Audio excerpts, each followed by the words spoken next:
Ama namin na nasa langit. Aking kanlungan. Aking tagapagtanggol. Aking mapagmahal na Diyos.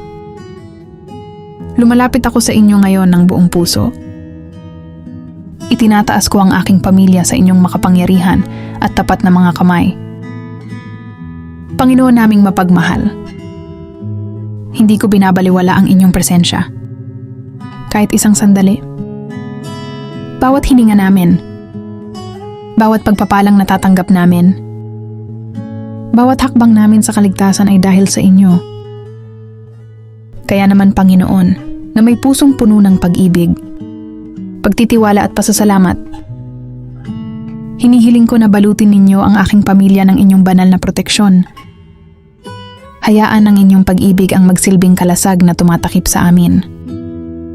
Ang kuta na nagpapanatili sa aming ligtas.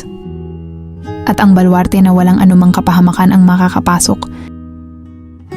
Panginoong Diyos, sinasabi sa inyong salita sa awit, na inyong inuutusan ang inyong mga anghel na bantayan kami sa lahat ng aming mga lakad.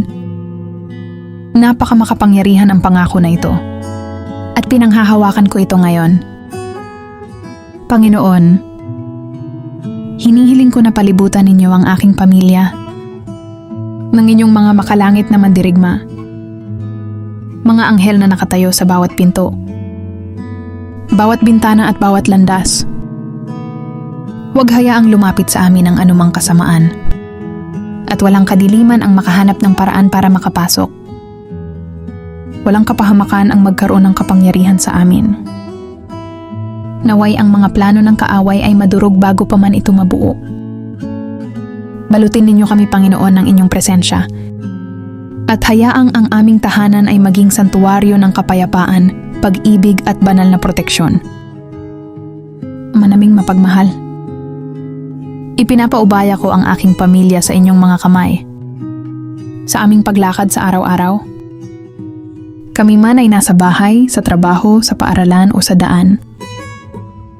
Hayaan ang inyong makapangyarihang kamay ang mauna sa amin. At ituwid ang bawat likong landas. Iligtas ninyo kami sa mga sakuna.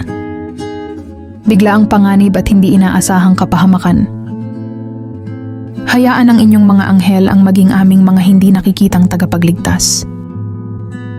Hayaan ang bawat paglalakbay na aming gagawin ay mabalot ng inyong proteksyon. At hayaan kaming laging makauwi ng ligtas sa isa't isa, na nagagalak sa inyong kabutihan.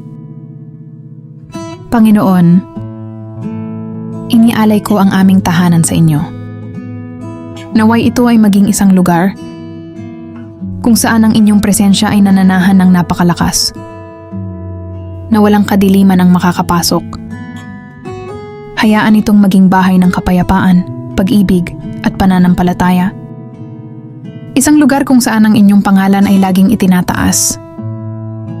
Punuin ninyo ang bawat silid ng inyong presensya, Panginoon.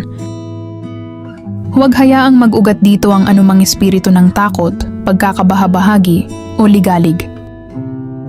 Hayaan ang bawat puso sa loob ng mga dingding na ito ay mapuspos ng inyong pag-ibig. At hayaan ang tawa at kagalakan ay umapaw na parang ilog ng mga pagpapala. Panginoon naming mahal, ang buhay ay maaaring maging mahirap. Ngunit alam ko na ang kagalakan ay matatagpuan sa inyo. Kahit sa mga pakikibaka, kahit sa mga kawalang katiyakan. Hayaan po ninyo kaming makahanap ng kapayapaan sa presensya ng isa't isa. Hayaan ang pag-ibig ang maging pundasyon ng aming tahanan. Isang ligtas na lugar kung saan maaari kaming magpakatotoo. Kung saan makakahanap kami ng aliw at lakas sa isa't isa. Panginoon, hindi ko lamang nais na ang aking pamilya ay may alam tungkol sa inyo. Nais ko na ang bawat isa sa amin ay tunay na makakilala sa inyo. Na maranasan ang inyong presensya ng napakalalim na babaguhin nito kami. Hayaan ang aking mga anak, ang aking asawa, ang aking mga magulang, ang aking mga kapatid, ang bawat isa sa amin ay magkaroon ng pakikipagtagpo sa inyo, na mag-iiwan sa amin ng pagkamangha sa inyong pag-ibig Ipitin ninyo kami sa inyo, Panginoon, at huwag kaming bibitawan. Tulungan ninyo kami, Panginoon, na huwag kailanman maging malayo sa aming paghahanap sa inyo. Nagtitiwala ako na sa aming paghahanap sa inyo, kami ay inyong gagabayan, tuturuan at babaguhin. Ipinapaubaya ko ang aking pamilya sa inyong mga kamay, Panginoon.